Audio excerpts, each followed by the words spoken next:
नमस्कार मित्रांनो, cricket live चॅनलवर स्वागत आहे तुमचं. IPLची आजची तिसरी मॅच वन साईड आहे, एकदम वन साईड आहे, बोरिंग जवळजवळ म्हणायला पाहिजे. प्लस पॉईंट फक्त वैभव सूर्यवंशी आणि काय बस त्यालाच बघायला मजा आली. आणखीन काय पहिले चेन्नई संजू सॅमसनला बघायला आलेली लोक, पण संजू सॅमसननी डाऊन केला, मुराल डाऊन केला त्यांचा. म्हणजे त्यांची बॅटिंग होती पहिली, जस्ट 127च करू शकले. पॉवर प्लेमध्ये 4 विकेट गेले होते. संजू सॅमसन, आंद्रे बर्गरनी मस्त बोल्ड केला बॉल. सुपर बॉल होता तो आंद्रे बर्गरचा. नांद्रे बर्गर तर ह्याच्यामध्ये टेनिसमधला. आणखीन ह्याला एक बोल्ड आर्चरने मस्त केला, पण तो एवढा बाहेरच गेला की तो यॉर्कर मग इम्पॉसिबलच होतं त्याला हे करणं. कॅप्टन ऋतुराज गायकवाड, आयुष वनडाऊन आलेला, आयुष म्हात्रे, त्याला बाउन्सर टाकला, तो बाउन्सरवर आऊट झाला. आणखीन दुपायला कोण होता त्याच्याबरोबर, तर आठवत नाही मला कोण होता तो. त्याच्यानंतर तो जो नवीन एक बॅट्समन चांगला खेळत होता, तो काय त्याचं कार्तिक शर्मा, पण तो पण 17-18 रनवरून आऊट झाला. सरफराज आऊट झाला. जडेजाने विकेट घेतला त्याच्या पहिली मॅच खेळताना राजस्थानकडून, पण सुरुवातीला 2 वर्ष राजस्थानकडूनच खेळलेला जडेजा, जेव्हा नवीन IPL चालू झालेली तेव्हा. त्याच्यानंतर त्याच ओव्हरमध्ये शिवम दुबेने एक 6 पण मारला आल्याला त्याला, आणि परत एक 6 मारायला गेला आणि बाउंड्रीवर आऊट झाला. एका ओव्हरमध्ये जडेजाने 2 विकेट घेतले शिवम दुबेचे, आणि मग काय 87-86वरच त्यांचे 6-7 विकेट गेले. मग काय होणार आहे, शेवटी कसे बसे म्हणून बोलते. ह्यांनी जडेजाने 2 विकेट घेतले, नूरने घेतला, परत आंद्रे बर्गरने 2 घेतले. आणखीन फास्ट बॉलर मला वाटतं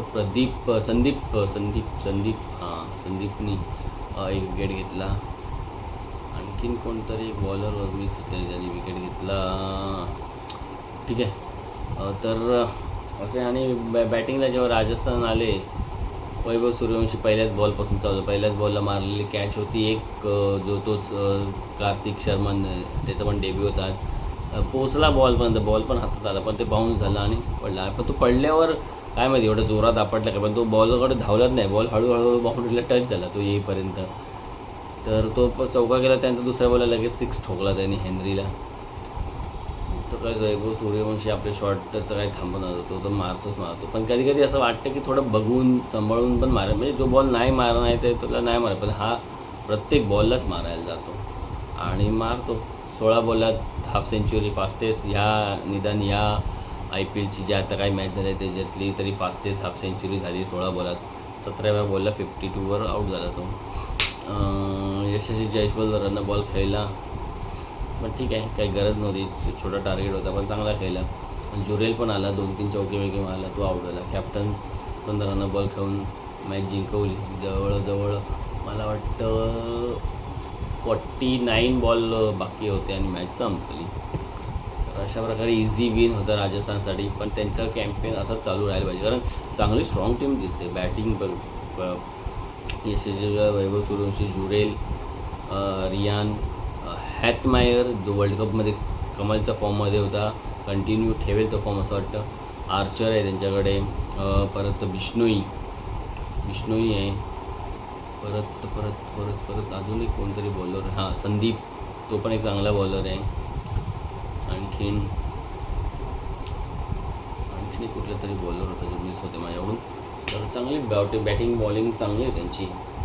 संजू सॅमसन थोडा आज हे केलं त्यांनी, पण बॉलर त्याला चांगला पडला, पण ठीक आहे.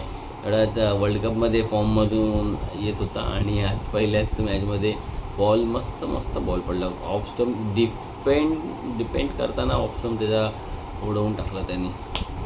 तर पुढच्या मॅचला चेन्नईने कमबॅक करायला पाहिजे. चेन्नईची टीम खूप वीक दिसते. संजू सॅमसन, शिवम दुबे, ऋतुराज या लोकांना खूप जास्त हे करावं लागणार आहे यावेळेला, कारण बॉलिंगमध्ये पण खलील आहे, परत नूर आहे, हेनरी आहे, ओव्हरटर्न होता, पण एवढं काही स्ट्रॉंग नाही वाटत आहे बॉलिंग. आणि बॅटिंग पण दोघं तिघं सोडली तर एवढी खास नाही. पण राहुल जो खेळला शर्मा चांगला खेळत होता. सरफराज करून एक खूप अपेक्षा आहे, कारण एवढा चांगला डोमेस्टिक खेळलेला आहे आणि एवढा एक्सपिरियन्स आहे त्याचा. त्यांनी खेळायला पाहिजे चांगलं अजून. तर बघू पुढच्या मॅचमध्ये काय होतं. राजस्थानची टीम खूप स्ट्रॉंग दिसते. बघूया बँगलोर, मुंबई त्यांच्याबरोबर त्यांची मॅच असेल तेव्हा जरा मजा येईल. काय किती पाण्यामध्ये किती पाण्यात बाहेर कळेल. उद्या एक चांगली मॅच आहे, पंजाब वर्सेस गुजरात. श्रेयस अय्यरची जरा बॅटिंग कॅप्टनशिप बघायची, कारण मला तो खूप कॅप्टन्स मटेरियल वाटतो. त्याला कॅप्टन इंडियाचा बनवायला पाहिजे लवकर. गिलपेक्षा ODIमध्ये त्याला कॅप्टन बनवायला पाहिजे होता. पण हां, ते काय होतं, तो टेस्टमध्ये नाही आहे म्हणून गिल टेस्ट तिन्ही फॉर्मॅट खेळतो म्हणून त्याला तो केलेला कॅप्टन, की एकच कॅप्टन असेल. पण 2020मध्ये गिलची आता जागाच मुश्किल आहे, म्हणून गिल टेस्ट आणि ODIचे कॅप्टन आहे. पण श्रेयस अय्यर मला आवडते कॅप्टनशिप. तर बॅटिंग पण ODIमध्ये चांगली करतो श्रेयस अय्यरला, पण आता टेस्टमध्ये थोडा 1-2 चान्स देऊन बघायला पाहिजे. ठीक आहे मित्रांनो, व्हिडिओ आवडला तर लाईक करा, शेअर करा आणि सबस्क्राईब विसरू नका. थँक्स.